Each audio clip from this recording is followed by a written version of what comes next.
کے بہت سے ایسے ذرائع ہیں کہ جو شریعت کی نگاہ میں سخت ناپسندیدہ اور ناجائز، ان میں سے ایک قسم کا گناہ، ایک ذریعہ مال کمانے کا سود ہے. سود ہندی میں اس کو بیاج کہا جاتا ہے. سود اتنا سخت قسم کا گناہ ہے اور قرآن کریم نے اتنے سخت انداز میں اس کا تذکرہ کیا ہے کہ دنیا میں جتنے گناہ ہوتے ہیں شرک کے بعد، ایک تو شرک ہے، شرک تو سب سے زیادہ سخت ہے، لیکن شرک کے بعد سب سے زیادہ سخت گناہ قرآن کی نگاہ میں اگر ہے تو وہ سود ہے. سود کے متعلق کئی آیتیں قرآن کریم میں ہیں، تو مختصر ایک آدھ آیت پڑھنا چاہتا ہوں. اللہ تبارک و تعالی نے قرآن میں فرمایا یا ایھا الذین آمنوا اتقوا اللہ، اے ایمان والو اللہ سے ڈرو، وذروا ما بقی من الربا، اور جو سود لوگوں کے اوپر تمہارا باقی بچا ہے اس کو چھوڑو. ان کنتم مؤمنین، اگر تمہارے اندر ایمانی جذبات، اگر تم ایمانی صفات رکھتے ہو، اور سنو اگر تم اس گناہ سے باز نہیں آؤ گے، فَإِن لَّمْ تَفْعَلُوا، اس گناہ سے آپ باز نہیں آؤ گے تو سنو فَأْذَنُوا بِحَرْبٍ مِّنَ اللَّهِ وَرَسُولِهِ، سود کے گناہ سے اگر باز نہیں آؤ گے، اسی میں مبتلا نہ ہوگے، سود کھاؤ گے، سود دو گے، سود میں معاونت کرو گے، سود کے کاتب بنو گے، سود میں کسی بھی قسم کا تعاون کرو گے، تو سنو ایسے لوگوں سے اللہ اور اس کے رسول کا اعلان جنگ. سمجھا؟ فَأْذَنُوا بِحَرْبٍ مِّنَ اللَّهِ وَرَسُولِهِ، سودی کاروبار میں مبتلا جو بھی لوگ ہیں، چاہے وہ کوئی بھی ہو، کرتا پجامہ پہنے ہوئے ہو، چہرے کے اوپر داڑھی بھی ہو لمبی سی، ٹوپی بھی لگائے ہوئے ہو، پانچوں وقت کا نمازی بھی ہو، کوئی ہو، لیکن اگر وہ سود میں مبتلا ہے، قرآن کریم کہتا ہے فَأْذَنُوا بِحَرْبٍ مِّنَ اللَّهِ وَرَسُولِهِ، اللہ اور اس کے رسول سے اعلان جنگ. یہ اتنی سخت قسم کی وعید ہے کہ سود کے علاوہ اور بیاج کے علاوہ کسی اور گناہ کے بارے میں یہ نہیں فرمایا گیا کہ اس گناہ کا مرتکب شخص ایسا ہے کہ جس سے اللہ اور اس کے رسول نے اعلان جنگ. قرآن میں اس کو نہیں کہا ہے. زنا سخت قسم کا گناہ ہے، سب جانتے ہیں. بدکاری کرنا، چوری کرنا سخت قسم کا گناہ ہے، سب جانتے ہیں بہت سخت ہے. کسی کا مال مار لینا سخت قسم کا گناہ ہے. کسی مسلمان کی بے عزتی کرنا کبیرہ گناہ ہے. الگ الگ ان کے اوپر وعید ہے، لیکن کسی بھی گناہ پر یہ نہیں ہے کہ یہ گناہ کرنے والا، زنا کرنے والا، چوری کرنے والا، یا کسی مسلمان کی بے عزتی کرنے والا، یا کسی کا مال مارنے والا، اس سے اللہ اور اس کے رسول کا اعلان جنگ ہے. سود کے علاوہ کسی اور گناہ کے بارے میں نہیں کہا.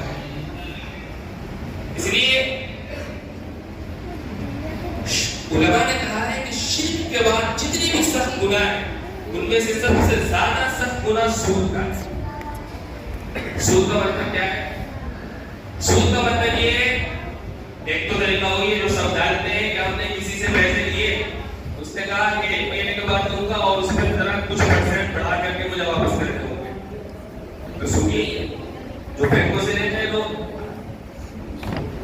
اور یہ بھی سود ہے. ایک اور کاروباری سود، 2 طرح کا سود ہوتا ہے. ایک دنیا والا سود ہے، قرض والا، اور ایک کاروباری سود ہے. پیسے کو پیسے کے بدلے میں بیچ رہے ہیں بڑا چلا کر کے، 10 روپے 11 کے بدلے میں، کاروباری سود ہے. یا کوئی پارٹنرشپ ایسی کر رہے ہیں کہ اس کے اندر پارٹنرشپ جب کرتے ہیں مل کر کے نفع نقصان دونوں ہوتا ہے اس میں، لیکن اس میں دونوں نہیں، صرف فائدہ دے رہا ہے، پیسے لو فائدہ دے رہا ہے، نقصان سے ہمیں کوئی مطلب نہیں ہے. یہ بھی سود ہے قسم کا. آپ نے پیسے دے دیے, پیسہ مارے بالکل کھڑے, فائدہ مل رہا ہے مہینے کا, یہ بھی سود ہے. بہرحال اس کی الگ الگ شکلیں ہیں. مجھے صرف عرض یہ کرنا ہے مختصر چند باتیں مجھے عرض کرنی ہے. پہلی بات سود کے بارے میں, یہ تو قرآن نے کہا ہے, دوسری آیت میں یہ قرآن کی. اس کے علاوہ حدیث پاک میں اس کو کتنا سخت گناہ کہا گیا ہے. حدیث پاک میں کہا گیا ہے کہ جو شخص جان بوجھ کر, جانتا ہوا اور بوجھتا ہو, پتہ ہے اسے کہ یہ سود ہے, 1 درہم کھائے. 1 درہم, 1 درہم پہلے زمانے میں درہم چلتا تھا, ابھی روپیہ. آپ نے کہہ لی تھی 1 روپیہ سود کا کھائے.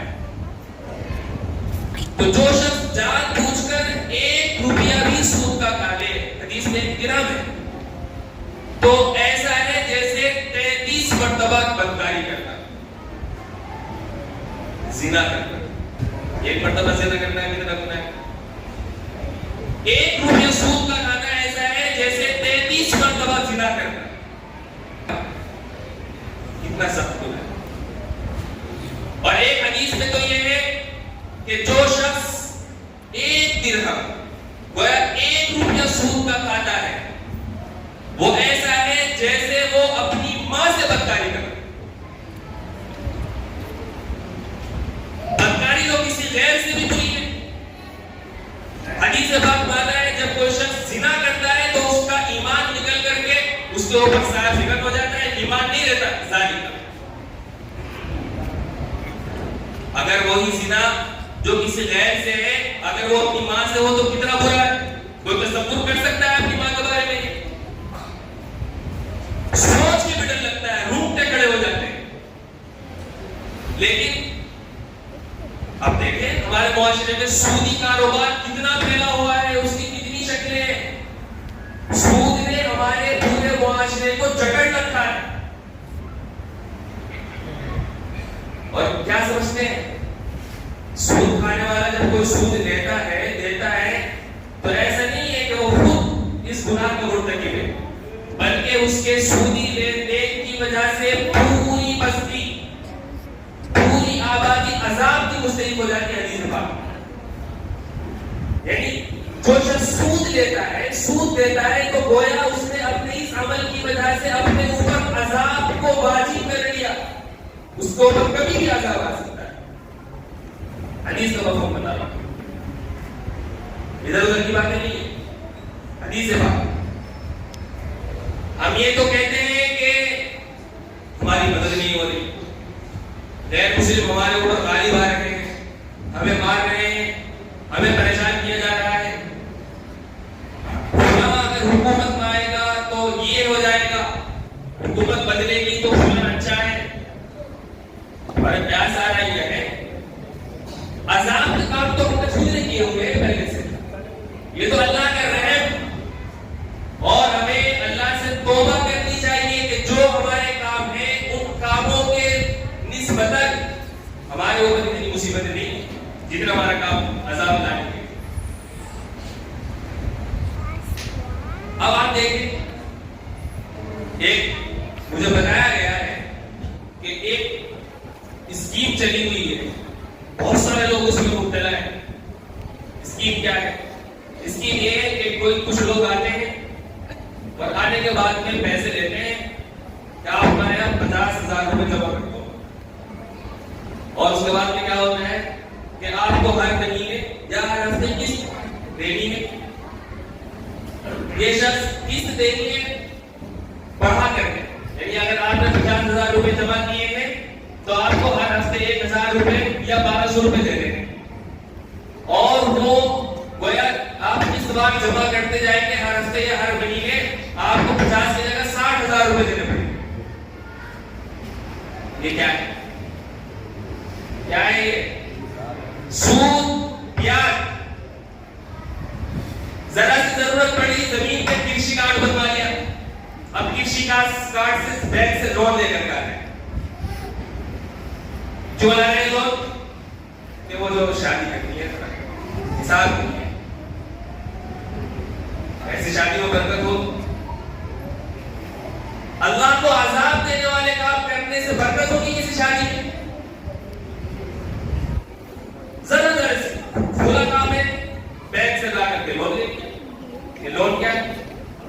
سودی تو ہے. یہ بتائیے کہ اس گناہ عظیم سے کون بچا ہوا ہے آج کل کے ماحول میں؟ کتنا سا سود گناہ کی خاصیت یہ ہوتی ہے کہ جب آپ شروع میں کریں گے تو وہ بھاری لگے گا آپ کو، لیکن جب آپ اس گناہ کو کرتے رہیں گے کرتے کرتے وہ گناہ اس کی جو ایک برائی ہے وہ دل سے نکل جاتی ہے، دل سیاہ ہو جاتا ہے. یہی حال ہمارا سود کے بارے میں. ہمارے معاشرے میں ایسے پھنسا ہوا ہے آرات گھر میں، ذرا سی بات، گھر بنانا ہے سود لے لیا، لون لے لیا بینک سے، دکان خریدنی ہے بینک سے لون لے لیا، کچھ کام کرنا ہے بینک سے لون لے لیا. کیا مصیبت ہے؟ یعنی ہماری دینداری اس وقت کہاں چلی جاتی ہے؟ کبھی پوچھنے کی زحمت گوارا کی ہے کسی نے کہ ہم جو بینک سے کرشی کارڈ بنوا رہے ہیں، بینک سے لون لے رہے ہیں، بینک سے سود لے رہے ہیں، یہ ہمارے لیے جائز بھی ہے کہ نہیں ہے؟ کبھی پوچھا ہے؟ کبھی سہمت ہی نہیں کرتے، پتہ ہی نہیں ہے. اس لیے ہمارے دنیا کے کام رکنے نہیں چاہیے، چاہے دین کا کتنا بھی نقصان ہو جائے. یہ ہمارا آج کل ذہن ہے اور یہ دماغ.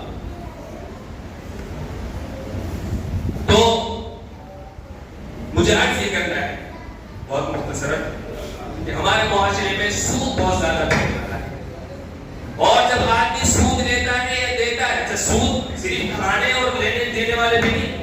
اللہ کے نبی نے فرمایا کہ سود کھانے والے پر بھی لعنت، سود دینے والے پر بھی لعنت، سود کا گواہ کرنے والے پر بھی لعنت، سود کا حساب کتاب لکھنے والے پر بھی لعنت. یعنی کتنے سارے لوگ ہیں. لعن اللہ کاتبہ وآکلہ وموکلہ وشاہدہ وکاتبہ، کما قال النبی صلی اللہ علیہ وسلم. سود کا جتنے بھی کام ہے، دینے والا، لینے والا، گواہ بننے والا، کاروبار کرنے والا، سب پر اللہ کی لعنت. جب اللہ کی لعنت کسی کے قوم پر برس رہی ہوگی تو اس پر اللہ کی نصرت آئے گی، اللہ کی مدد آئے گی. اس کے لیے کیا اس کے لیے رزق کے دروازے کھلیں گے؟ ہر چیز نہیں کھل سکتے. قرآن کریم نے کہا یمحق اللہ الربا ویربی الصدقات. اللہ تبارک و تعالی سود کو مٹا دیتا ہے اور صدقات سے مال میں اضافہ ہوتا ہے. بظاہر تو ایسا لگتا ہے کہ آپ نے سود دے دیا، کسی کو 100 روپے دیے، باپ سے 102 110 مل رہے ہیں، 10 روپے بڑھ گئے. لیکن ایسا نہیں ہے. قرآن کہتا ہے کہ سودی کاروبار کریں گے تو سود کی وجہ سے جو لین دین ہے وہ بلاخر مٹ کے رہے. حدیث پاک میں ہے کہ الربا وان کثرت عاقبته الى الكل، او كما قال النبی صلی اللہ علیہ وسلم، سود چاہے کتنا بھی زیادہ ہو جائے اس کا انجام تباہی، بالکل ختم ہو جائے. اس لیے جو لوگ سود کرتے ہیں وہ پریشانیوں میں رہتے ہیں، ذہنی پریشانی چاہے زیادہ ہو جائے. سود کے ادھر سے گھر میں بیماری ہے، مقدمے بازی ہے، خود کی اتنی دوا آ رہی ہے، گھر میں بیوی بیمار، بچے کی پریشانی، فلاں کی پریشانی، برکت نہیں ہوتی اس میں جو اللہ نے دیا. سود لے کے اللہ تبارک و تعالیٰ اس کو مٹائے. اس لیے معمولی چیزوں کے لیے یا دنیا میں صرف بڑا کاروبار کرنے کے لیے، کچھ بڑا کرنے کے لیے سود دے لینا، یہ اللہ کے عذاب کو دعوت ہے.